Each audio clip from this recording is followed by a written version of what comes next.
A cat just saved an entire space station from destruction. Sounds crazy, right? But this actually happened. Commander Zixthar had one simple rule. No Earth animals allowed on Station Gamma 7.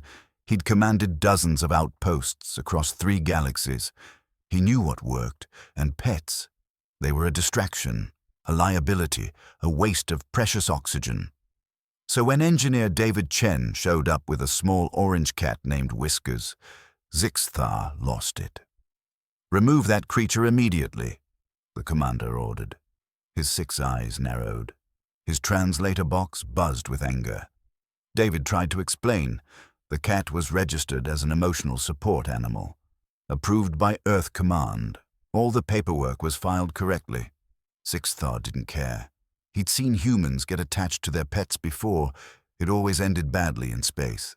The animal would cause chaos, break something important, or worse, die in some horrible accident and leave the human emotionally wrecked. He gave David 24 hours. The cat had to go, but David refused.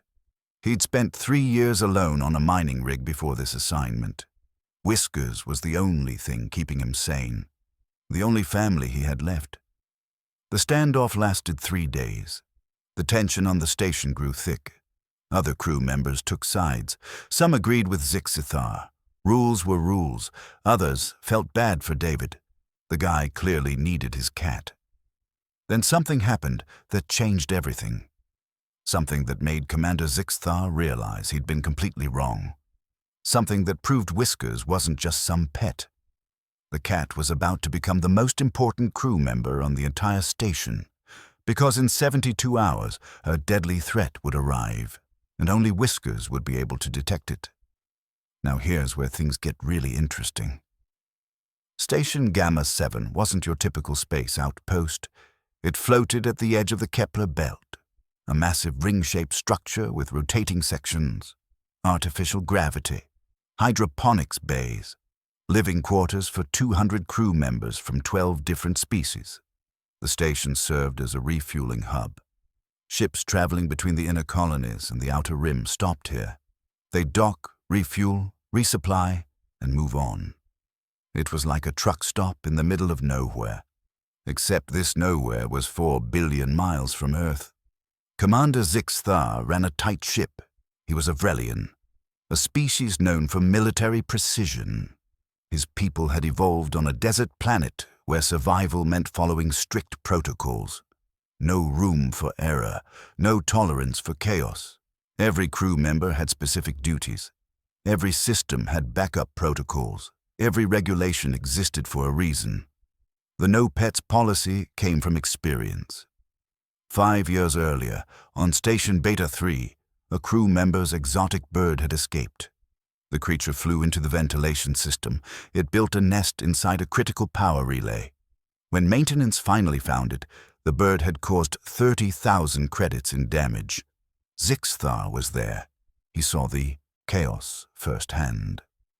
He vowed never to let it happen again. David Chen understood the commander's concerns, but he also knew something Zixthar didn't. Cats weren't just companions, they were hunters, predators with senses far superior to most intelligent species. Whiskers could hear frequencies up to 65,000 Hz. Humans topped out at 20,000 Hz. The cat's sense of smell was 14 times stronger than David's. His night vision was 6 times better. These weren't just fun facts. They were survival advantages refined over millions of years of evolution. David tried explaining this to Zixthar. The commander wasn't interested. He saw a small furry animal that meowed and knocked things off tables. Not a sophisticated detection system with whiskers. The argument escalated. David appealed to the station's multi-species council. They were split. The Vrelians sided with Zixthar. The humans and a few other species sided with David. The Kaldreth representatives abstained. They didn't understand why anyone would want to live with a small predator anyway. In the end, Zixthar pulled rank. As station commander, his word was final. The cat had to go. He scheduled a transport ship to take Whiskers back to Earth. It would arrive in 1 week. David was devastated. He barely left his quarters. Work performance dropped across his entire engineering team. They felt bad for him. But something else was happening, something nobody noticed yet. A cargo ship called the Meridian Hauler had docked 3 days earlier. Standard resupply run, food, medical supplies, replacement parts. The cargo was scanned, cleared, and distributed throughout the station. Everything seemed normal. The Meridian Hauler refueled and left. The cargo was stored. The crew went about their business. Nobody knew that deep inside container 47B, hidden in a shipment of freeze-dried vegetables, something was waking up. Parasites. Dozens of them. Maybe hundreds. They were called Neraxis worms. Native to a quarantined moon in the Andromeda sector. Extremely dangerous, extremely hard to detect. The worms were small. About the size of a human pinky finger, they moved slowly. They didn't register on standard bioscanners because they went dormant during transport. Their life signs dropped to almost zero. But once they reached room temperature and detected carbon dioxide, they woke up. And they were hungry. But if you think that's crazy, wait until you hear this. Whiskers noticed something was wrong on day 4. The cat started acting strange. Meowing at walls, scratching at vent covers, refusing to eat his food. David thought maybe Whiskers was stressed about the upcoming transport back to Earth. But the behavior got weirder. Whiskers would sit outside the storage bay on Deck 7 and yowl. Long, loud cries that echoed through the corridors. Other crew members complained about the noise. David apologized. He tried to keep Whiskers in their quarters. But the cat escaped twice. Both times he ran straight to Deck 7, straight to the storage area, straight to container 47B. Security Officer James Rodriguez was the first to investigate. He found Whiskers clawing at the container seal. The cat was frantic, eyes wide, fur standing up. "What's got you so worked up, little guy?" James asked. He checked the container manifest. Freeze-dried vegetables. Nothing unusual. He scanned the container with his handheld detector. Nothing. He shooed Whiskers away. The cat came back an hour later. By day 5, 3 crew members reported strange symptoms. Nausea, dizziness, a weird crawling sensation under their skin. Medical officer Dr. Hassan Singh ran tests. Everything came back normal. He prescribed rest and hydration. David noticed Whiskers was barely sleeping. The cat would pace their quarters at night, meowing, scratching at the door. When David let him out, Whiskers ran straight to Deck 7 again. Something was seriously wrong. David could feel it. Whiskers had never acted like this before. Cats were weird sometimes, sure, but this was different. This was panic. This was warning behavior. David decided to trust his instincts, and more importantly, trust his cat. He waited until late in the night cycle. Most of the crew was asleep. He grabbed his engineering toolkit and headed to Deck 7. Whiskers followed, staying close to his heels. They reached container 47B. David checked the security logs. Nobody had opened this container since it arrived. He overrode the seal lock. The container hissed open. Whiskers went ballistic. The cat's back arched, his tail puffed up to 3 times its normal size. He hissed and backed away, every instinct in his body screaming danger. David turned on his flashlight. He moved aside the first layer of freeze-dried vegetable packages. Everything looked normal. He moved the second layer. Still nothing. Then he saw it. A small hole in the container's inner lining, about the size of a quarter. The edges looked chewed or melted. Hard to tell. He pulled out his scanner, set it to maximum sensitivity. The device beeped, then beeped again, then started beeping continuously. Bio signs. Lots of them. Small, moving, concentrated in the back corner of the container. David's blood went cold. He carefully removed more packages. In the back corner, hidden behind a false panel someone had installed, was a nest, and it was full of worms, pale white worms with black segmented bodies. They writhed together in a pile. Some were still dormant, others were already active. A few had clearly escaped already. David knew exactly what these were. He'd seen training videos back on Earth. Neraxis worms, level 5 quarantine threat, capable of infecting most carbon-based life forms, and they were loose on the station. He grabbed his communicator with shaking hands. He needed to contact Commander Zixthar immediately. This was a station-wide emergency. But first, he picked up Whiskers. The cat had saved them all. If they discovered this even one day later, hundreds of worms might have spread throughout the station. This brings us to the most shocking discovery of all. Commander Zixthar arrived at Deck 7 within 5 minutes. He took one look at the nest and immediately activated the station's emergency protocols. All crew members ordered to their quarters. All ventilation systems shut down, all internal bulkhead doors sealed. The station went into full lockdown, 200 people suddenly trapped in their sections, confused, scared, demanding answers.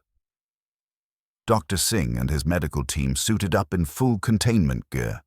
They needed to find every person who'd been near that container. Every person showing symptoms, every possible infection vector. But here's what made Neraxis worms so terrifying. They didn't just infect their hosts, they transformed them. The worms would burrow into flesh, usually through the softer tissue around joints or the neck. They'd travel through the bloodstream to the brain. Once there, they'd attach to the cerebral cortex, and they'd take control. The host remained conscious, could still think, could still feel, but they couldn't control their own body anymore. The worm controlled everything, movement, speech, actions. It was a nightmare scenario. And it got worse. Once a worm reached full neural integration, it started reproducing. The host's body would become a factory, producing dozens of new worms. Eventually, the host would die, but not before spreading the infection to others. The 3 crew members with symptoms were immediately quarantined. Dr. Singh ran deep tissue scans. His hands were shaking as he read the results. All 3 were infected. The worms had already reached their brains. They had maybe 24 hours before losing complete control of their bodies. Commander Zixthar faced an impossible decision. The only known cure for Neraxis infection was experimental. It had a 60% survival rate, but it required equipment they didn't have on the station.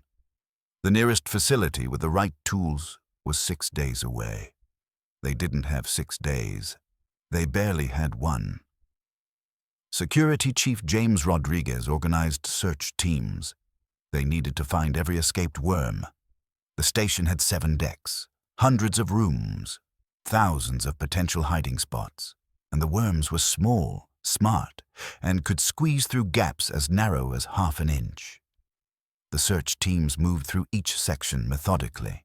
They used thermal scanners, chemical sniffers, every detection tool available. They found 12 worms in the first 2 hours, 19 by hour 4, 27 by hour 6. But nobody knew how many had escaped total. Could be 30, could be 100, could be more.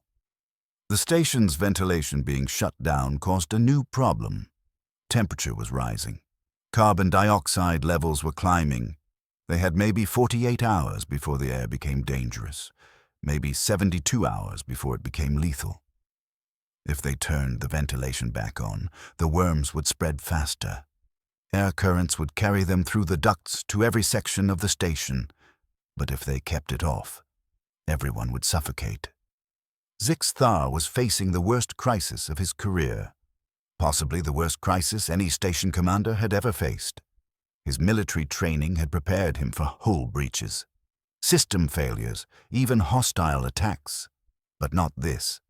Not a biological contamination with no clear solution.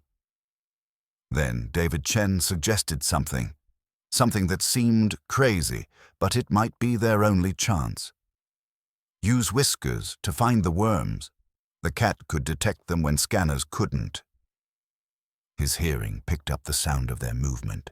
His sense of smell identified their chemical signature. His predator instincts locked on to them automatically. Zixthar wanted to say no, wanted to dismiss it as desperation. But he looked at the numbers. His teams had found 27 worms in 6 hours. At that rate, it would take days to search the entire station. They didn't have days. He looked at David, then at the small orange cat sitting calmly beside him. The same cat he'd tried to ban from the station, the same cat he'd called a distraction and a liability, the same cat that had just detected a threat his million-credit security systems had completely missed. Commander Zixthar made his decision. He gave the order that would either save the station or doom them all. Operation Whiskers was officially underway. So what does all this mean for us today?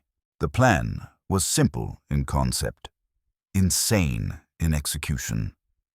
David would take Whiskers through each section of the station. The cat would hunt for worms. When Whiskers detected one, he'd alert David. The security team following behind would capture and contain it. But there was a massive problem. Whiskers wasn't trained for this. He was a house cat, not a military working animal. He might cooperate, he might not. He might get scared and hide, or worse, get infected himself. Dr. Singh created a protective suit for Whiskers, lightweight polymer fabric, sealed at every opening, a clear helmet so the cat could see. It looked ridiculous, like a tiny astronaut costume, but it would protect him from the worms. Whiskers hated it. He meowed in protest, tried to wriggle free. David had to bribe him with an entire can of tuna to keep the suit on. They started on Deck 3, the residential section, 60 crew quarters, multiple common areas, dozens of hiding spots. The security team followed at a distance, weapons ready. Containment units open. Whiskers moved slowly at first, testing his mobility in the suit. Then his instincts kicked in. His ears perked up. His body went tense. He started tracking something. He led them to a ventilation grate. Scratched at it. Security removed the cover. Inside, coiled around the ductwork, was a worm. It tried to escape. Whiskers darted forward. His paw shot out. He pinned the worm against the metal surface. Security grabbed it with containment tongs. One down. They moved to the next corridor. Whiskers paused outside crew quarter 47. Meowed urgently. Security opened the door. The room appeared empty. The occupant was in medical quarantine, but Whiskers jumped onto the bed, started pawing at the pillow. They lifted it. 3 worms were nested underneath, feeding on skin cells left on the fabric. The pattern continued. Hour after hour. Section by section. Whiskers was incredible. His success rate was 90%. He found worms in places the security teams never would have checked. Inside computer panels, under floor plates, coiled inside storage lockers. By hour 8, they'd found 63 worms. By hour 12, 98. By hour 16, 124. But Whiskers was getting tired. The stress was showing. His movements became slower, his alerts less certain. David wanted to stop, give the cat a rest, but Zixthar said they couldn't afford to. Every hour of delay increased the risk of exponential spread. They pushed through Deck 7, the cargo bay where it all started. Whiskers found another nest. This one had 37 worms. Some were juvenile, recently hatched, which meant the infestation was even worse than they thought. The worms were already reproducing. On Deck 5, something went wrong. Whiskers detected a worm inside the environmental control room. Critical systems area, restricted access. The team moved carefully. They couldn't risk damaging any equipment. Whiskers led them to the main air processor, a massive machine responsible for oxygen generation. The worm was inside. Somehow it had gotten past the protective housing. It was chewing on the biofilter. If that filter failed, the entire station's air supply would be compromised. Not in hours, in minutes. Security couldn't reach it. The opening was too small, their tools too big. They'd have to shut down the entire processor, disassemble it. That would take 4 hours minimum. They didn't have 4 hours. The carbon dioxide levels were already critical. David looked at Whiskers. The cat was exhausted, panting inside his helmet, but his eyes were focused. He could see the worm. His predator brain was locked on target. David made a decision. He removed a small panel on Whiskers' suit, just big enough for one paw to fit through. He pointed at the worm. "Get it, boy," he whispered. Whiskers didn't hesitate. His paw shot through the opening, into the machine, his claws extended. One precise strike. He snagged the worm, pulled it out. The security team grabbed it immediately. The air processor was saved, the station was saved, and one very tired orange cat had just become a hero. Before we wrap up, there's one final thing you need to know. The final count was 207 worms. All captured, all contained, all destroyed in the station's medical incinerator. The 3 infected crew members received emergency treatment. Dr. Singh used an experimental procedure. It involved targeted electromagnetic pulses to disrupt the worm's neural connection. It was risky, painful, but it worked. All 3 survived. They'd need months of physical therapy, years of psychological counseling, but they were alive, and they were free. Commander Zixthar filed an incident report with Central Command. It was 37 pages long, detailed every aspect of the crisis, every decision made, every protocol followed or broken. He included a section about Whiskers, about how the cat had detected the threat before any technological system, about how the animal's natural instincts had saved 200 lives. Central Command's response came 1 week later. They were implementing new protocols. Every deep space station would now maintain a biological detection team. Dogs, cats, any animal with superior sensory capabilities compared to standard scanning equipment. They called it the Whiskers Protocol. The name stuck. Within 6 months, 40 stations had implemented the program. Within a year, every major installation in colonized space had biological detection teams. But the implications went deeper. The incident revealed a critical flaw in humanity's approach to space colonization. They'd become too dependent on technology, too trusting of sensors and scanners and computer systems. They'd forgotten that evolution had spent millions of years developing detection systems, natural systems, biological systems that worked in ways technology couldn't replicate. A dog's nose could detect cancer cells. Cat's ears could hear structural stress in metal. A bird could sense changes in air pressure that predicted equipment failure. These weren't primitive abilities. They were sophisticated systems refined through natural selection, and humans had almost lost them, almost decided they weren't valuable enough to bring into space. The investigation into how the worms got onto the station took 3 months. They traced the contamination back to the Meridian hauler, specifically to a cargo handler on the planet Kepler 7b. He'd been infected. Controlled by a worm, he'd deliberately loaded the contaminated container. The worm network was trying to spread, using infected hosts to transport juvenile worms to new locations. It was a coordinated attack, one that had nearly succeeded. If Whiskers hadn't been on Station Gamma 7, the infestation would have spread undetected for days, maybe weeks. By the time anyone noticed, hundreds of people would have been infected. The station would have been lost, and the worms would have spread to every ship that docked there. The death toll could have reached thousands, maybe tens of thousands. All because regulations said pets weren't allowed on space stations. David Chen received a commendation from Earth Command. So did Whiskers. The cat now had an official service record. He was technically ranked as Specialist First Class, the first non-human to hold a military rank in the Colonial Defense Force. Other stations started requesting cats. Applications flooded in from pet owners wanting to volunteer their animals. The program became competitive. Only animals with specific traits qualified: enhanced hearing, strong prey drive, calm temperament under stress. Within 2 years, biological detection teams became standard across all of humanity's space infrastructure. Not just stations, ships too, mining operations, research facilities, anywhere humans lived and worked in space. And it all started because one engineer refused to leave his cat behind. Because one orange tabby named Whiskers had instincts that billion-dollar sensors lacked. The incident also changed Commander Zix-Thar.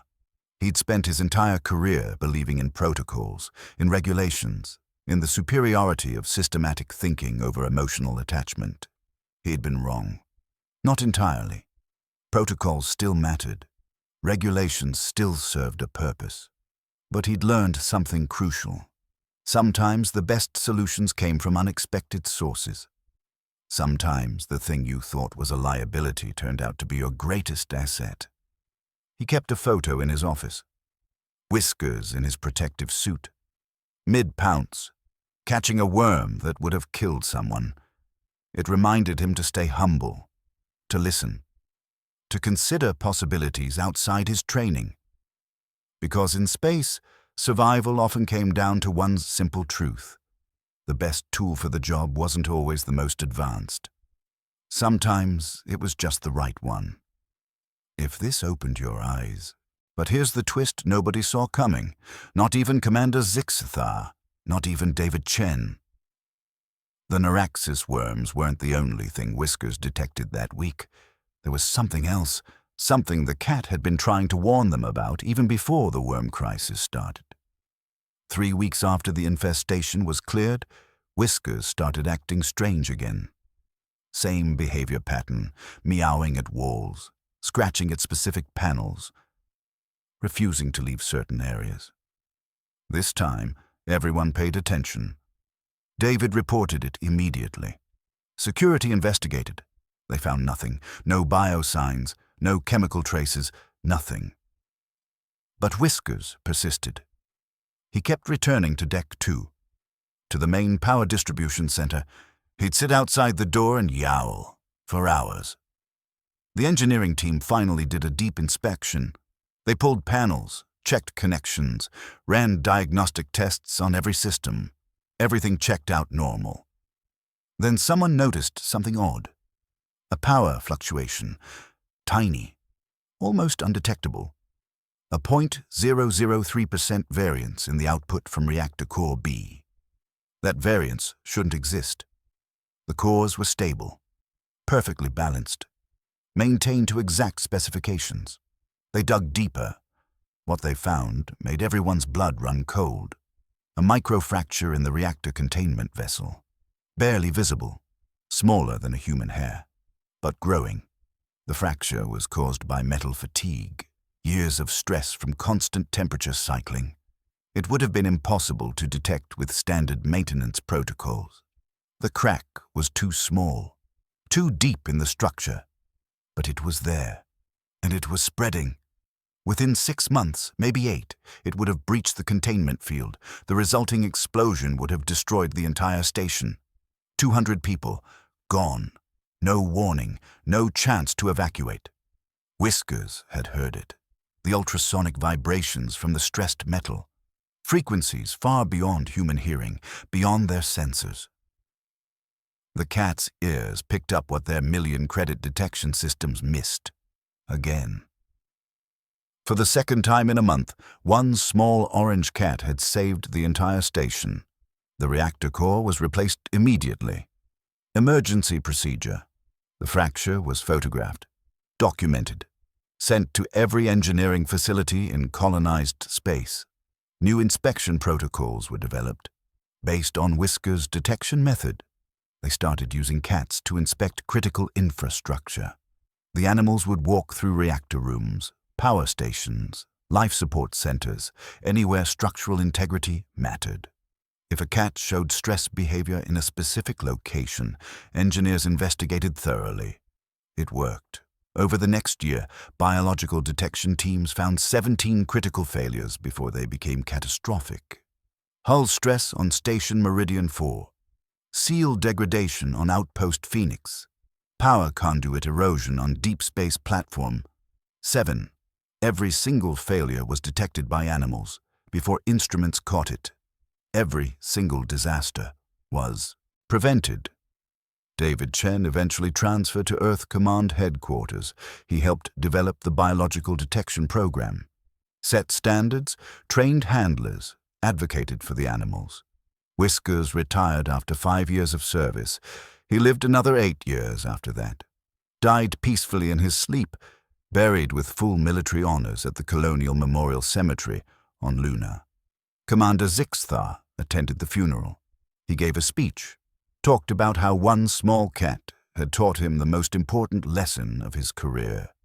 That wisdom came in unexpected forms, that sometimes the smallest voice carried the most important message. He ended with this: "We go into space with our technology, our ships, our tools, but we survive because of our instincts, our bonds, our willingness to listen when nature speaks." Whiskers reminded us of that. We should never forget. The statue outside Station Gamma 7 shows a cat, sitting alert, ears forward, eyes focused. The plaque reads, "Specialist First Class Whiskers." He listened when no one else could hear. Let's recap what we learned today. A cat named Whiskers saved an entire space station twice. First, by detecting a deadly parasite infestation before it spread. Second, by hearing a reactor fracture that would have killed everyone on board. His natural abilities outperformed billion-dollar detection systems. The incident led to the Whiskers Protocol. Now biological detection teams work on every major space installation: dogs, cats, birds, animals with senses superior to human technology. They've prevented dozens of catastrophes, saved thousands of lives, and it all started because one engineer refused to leave his pet behind, because one commander learned to admit he was wrong, because one orange tabby had instincts refined over millions of years of evolution. The story teaches us something important. We often dismiss what seems simple or outdated. We trust technology over nature, sensors over instincts. But sometimes the oldest solutions are still the best ones. In our rush to advance, we forget what already works. We overlook tools that evolution spent eons perfecting. We get so focused on what's new that we ignore what's proven. This applies beyond space stations. It applies to your life, your work, your decisions. Sometimes the answer you're looking for isn't some complicated new system. It's something simple, something obvious, something sitting right in front of you. You just need to pay attention. Whiskers didn't have training, didn't have advanced equipment. He just had his natural abilities, his instincts, his willingness to keep trying even when everyone ignored him. That's the real lesson here. Trust your instincts. Pay attention to the signals others miss. Don't dismiss something just because it seems simple or unconventional. The people who survive in space aren't always the ones with the best technology. They're the ones who stay adaptable, who listen, who recognize value in unexpected places. If you found this story eye-opening, make sure to hit that subscribe button. We cover incredible true stories from space exploration, from deep-sea discoveries, from scientific breakthroughs that change how we understand the world. Click the like button if this made you appreciate animals in a new way. If it made you think differently about the value of natural instincts versus artificial systems. Drop a comment and tell me, what's a time when your gut instinct or a pet's behavior warned you about something before you had concrete proof? I want to hear your stories. The community wants to hear your stories. And here's something else. If you're serious about understanding more stories like this, about how nature and technology intersect in unexpected ways, check out the next video. It's about the dolphin that detected an enemy submarine when sonar systems failed. Another incredible true story about animal abilities saving human lives. There's a whole world of these stories, events where nature outperformed technology, where simple solutions beat complex systems.